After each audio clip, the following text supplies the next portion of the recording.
The chairperson of the commission shall be Judge Ian Fallam, retired judge of the Supreme Court of Appeal. He has served as a judge in the Orange Free State Provincial Division, the Cape Provincial Division, and the Supreme Court of Appeal. Other members of the commission are the following: Advocate Bantubonke Tokota SC, who has acted as a judge in the Eastern Cape Labour Court and Transvaal Provincial Division. Advocate Pingla Devi Hemraj SC. She has acted as a judge in the High Courts of Durban, Pietermaritzburg, Port Elizabeth, and Grahamstown.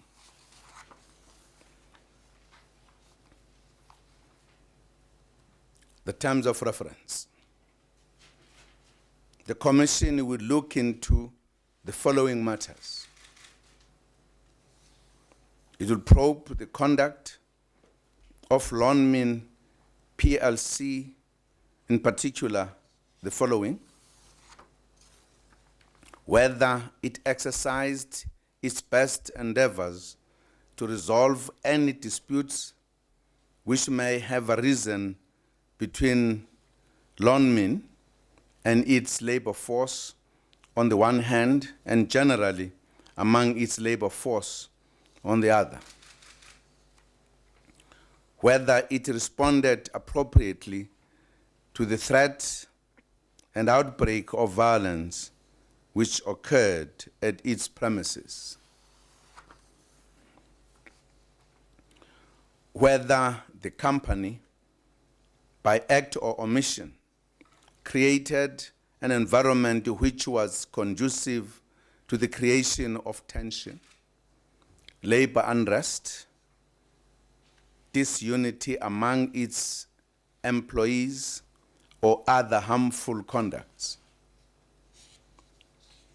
Whether it employed sufficient safeguards and measures to ensure the safety of its employees and property, and the prevention of the outbreak of violence between any parties.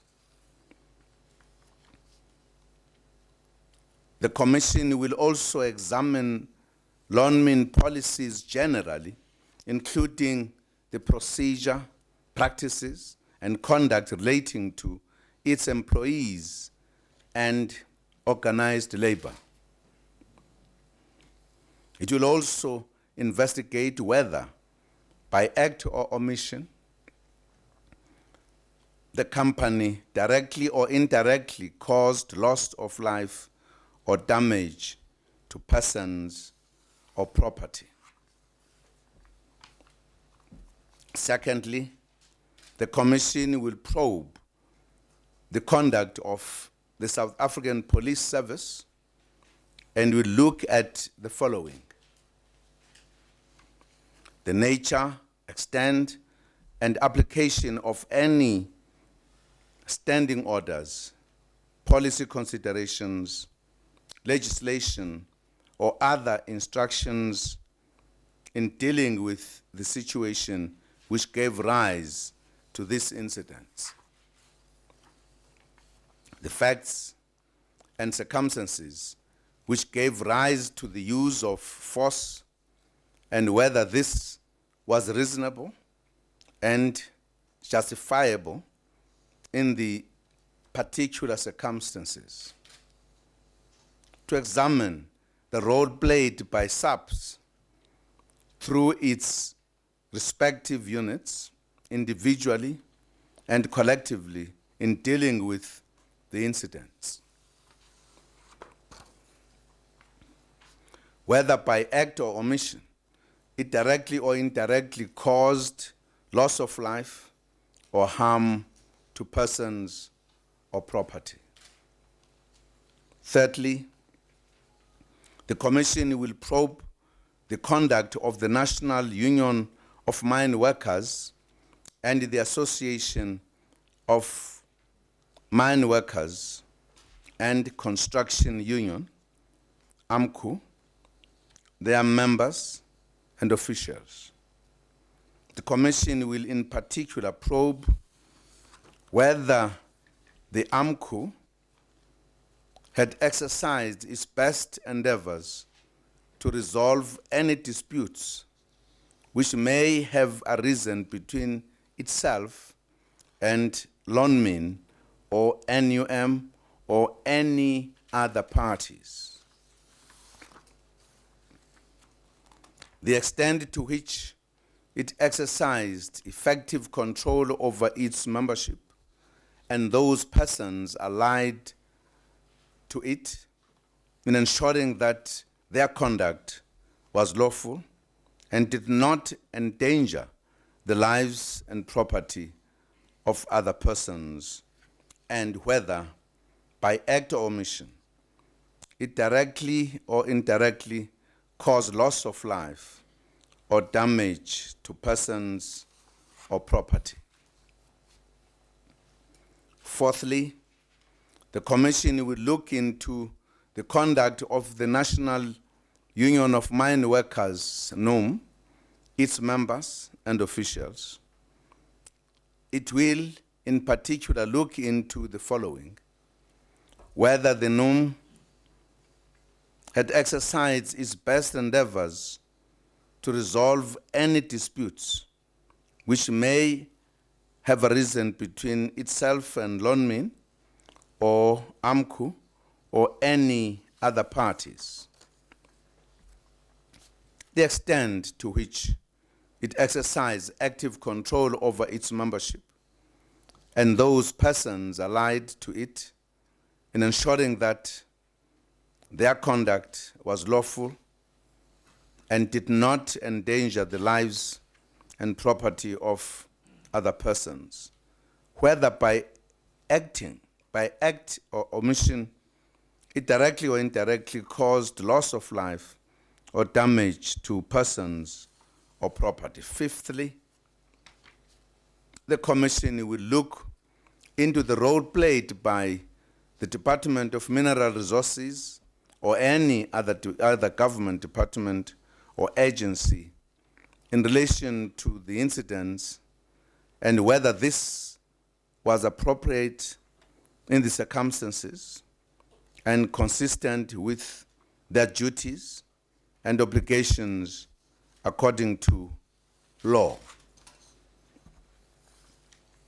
The Commission will also look into the conduct of individuals and loose groupings in fomenting and or promoting a situation of conflict and confrontation which may have given rise to the tragic incidents, whether directly or indirectly.